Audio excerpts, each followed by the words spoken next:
Moja kati ya picha inayotrend sana mtandaoni hivi sasa ni ya huyu hapa dogo. Sasa hilo sio lilonileta kubwa. Unaambiwa kutrend kwa hii picha ya dogo si baba si mama yake. Hakuna aliamini kwa Nehema na Baraka ambayo imekuja baada ya kutrend kwa picha ya mtoto wao. Najua unatamani kujua nini kilichotokea. Kabla ya yote, nyuma ya kipaza ni Emmanuel Zesana. Unaweza ukaniita Doctor. Usitoke.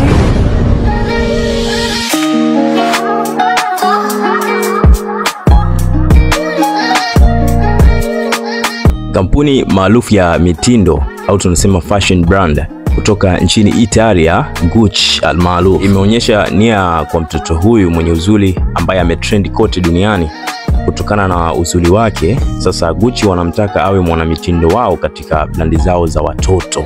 Hii ni bahati iliyoje kwa wazazi hawa, kwa sababu hii kampuni ya Gucci kama tunavyofahamu dunia nzima inajulikana ni kampuni kubwa kabisa, na hata ofa ambayo itatolewa kwa mtoto huyu basi si ofa ya kitoto. Na mpaka ninapoongea hivi na wewe, kwa maana Gucci washatangaza hili hadharani, it means kwamba hata ofa tayari iko mezani. Ni swala la wazazi tu kuagree na kukubali na kuchukua mkwanja huo. Sasa Gucci inajulikana duniani kote kwa kuuza bidhaa za kifahari kama vile mavazi ya bei ghali, tunajua saa za mikononi, viatu, miwani, manukato, mapochi ya wadada na mabegi mbalimbali. Tunajua brand hii ni kubwa sana na huwa inatumika na watu maarufu sana, wachezaji mpira, viongozi mbalimbali, wanamuziki.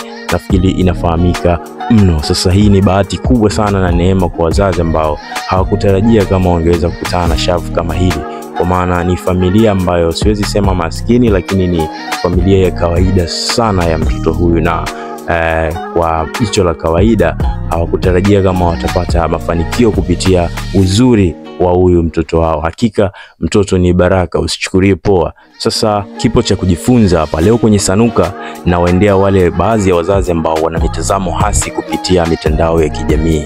Hakika mitandao ya kijamii ina uwezo wa kubadilisha maisha ya mtu yeyote yule. Mzazi wake asingemposti hili dili lingetoka wapi?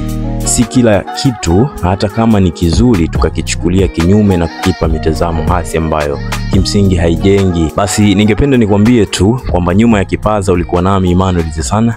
Unaweza ukaniita Doctor. I love you.